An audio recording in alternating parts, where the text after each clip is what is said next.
هذه القلعة مش بس الجدران اللي نشوفوها، ولكن كل ما هو تحت الأرض، واللي يبين للزائر أنه هذه القلعة تدل على عمق تاريخي قديم جدا له أكثر من 4000 سنة. هذا كتير مهم، واللي نشوفه يعني نشاهدوه كزائرين هو كل ما بني منذ العهد الإسلامي، العهد البرتغالي إلى يومنا هذا. فهذه الأسس التي قدمت السلطات البحرينية أن ترفع هذا الملف لدى اليونسكو، واعترف بأهميته سنة 2005 لما سجلت قلعة البحرين على قائمة التراث العالمي.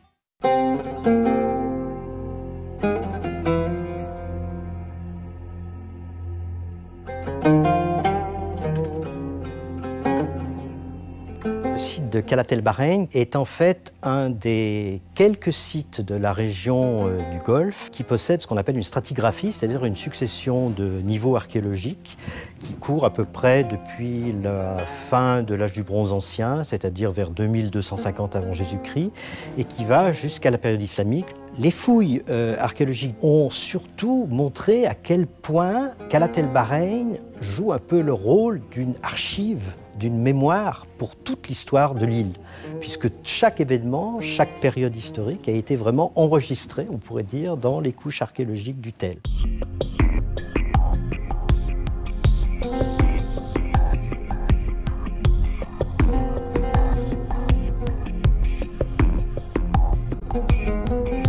Le fort de Qalat El Bahreïn, de fait, réunit plusieurs successions de bâtiments. Ce n'est pas un seul bâtiment unique, il y a eu plusieurs étapes. Et ce n'est qu'à partir du milieu du XVIe siècle, vers les années 1560 à peu près, que les Portugais qui s'intéressaient à cette région ont décidé de s'intéresser à cette forteresse et d'y faire des travaux de restauration importants, puisque ce sont eux qui ont bâti les bastions d'Angle, qui ont été réalisés par un des grands architectes de la Renaissance portugaise, qui s'appelle Inof de Carvalho. On a à peu près la date, 1560, et qui a transformé cet ensemble fortifié en un bâtiment tout à fait adapté aux normes militaires de l'époque.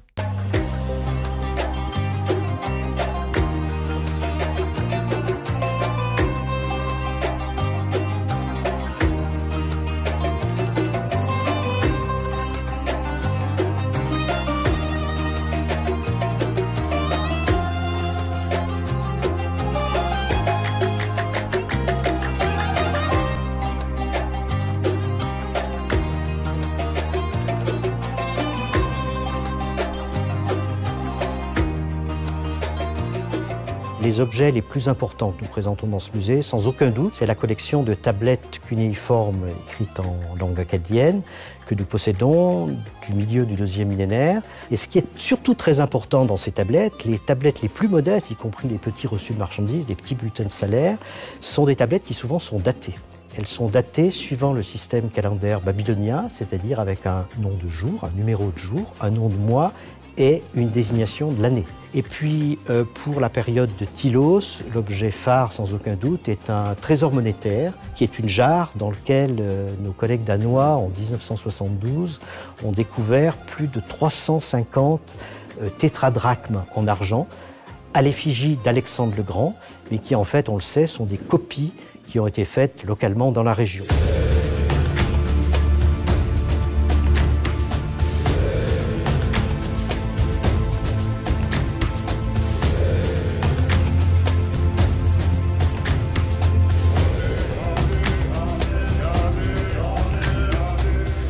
من المبادئ لليونسكو هو أولاً المعرفة، والمعرفة لكل المواطنين وللزائرين، وهذا أساس التربية لمعرفة التاريخ.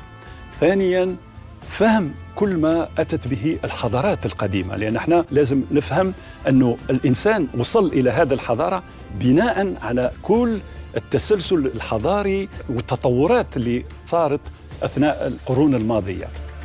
النقطة الثالثة هو تقارب ومعرفة حضارات الآخر، وهنا يعني من خلال اللقى الأثرية، فخار، النقود، البنايات، هو كتاب مفتوح على فهم تطور الحضارات وعلاقتها ما بينها.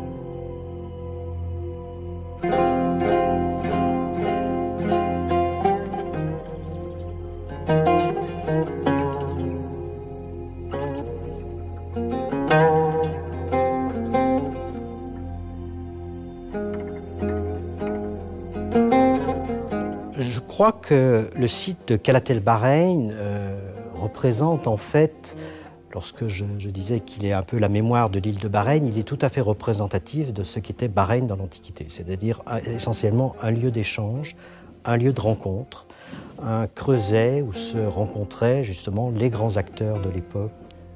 Nous le sentons, nous, quotidiennement dans nos fouilles de Calat El Bahreïn. Et c'est ça, à mon avis, qui vraiment fait l'intérêt du site. Il ne faut pas oublier que le site, lorsque nous l'avons classé, nous avons bien mentionné nommément le port, qui est un aspect très important du site, puisque c'est ce port et ce lien qui a assuré tous ces contacts que nous vivons, nous, archéologues, quotidiennement dans nos travaux sur ce site.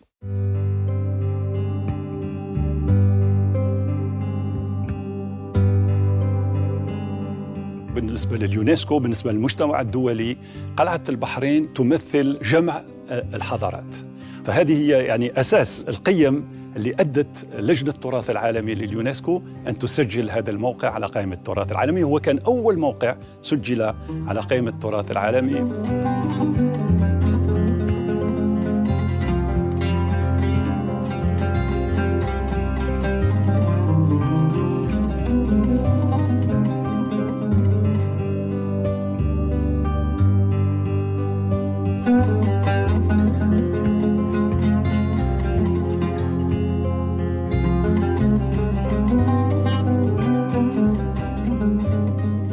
موقع قلعة البحرين يعتبر سجلاً لكل الحقب التي مرت بها المنطقة، وإدراج هذا الموقع في قائمة التراث العالمي ليكون أول موقع يدرج في المملكة له حدث هام نحتفل به ونسعى لتوظيف كل الموقع بحيث يخدم الزوار ويحقق لنا السياحة الثقافية. نعلم أن الأوطان أو السياحة لا تتحقق إلا بالموروث الثقافي، وهذه هي الرسالة التي نمررها لكي نحافظ على هويتنا ونصل بالمعلومة الصحيحة إلى المتلقي، إلى السائح. الكل يعلم أن الثروات الطبيعية هي الثروة الحقيقية لكل الأوطان.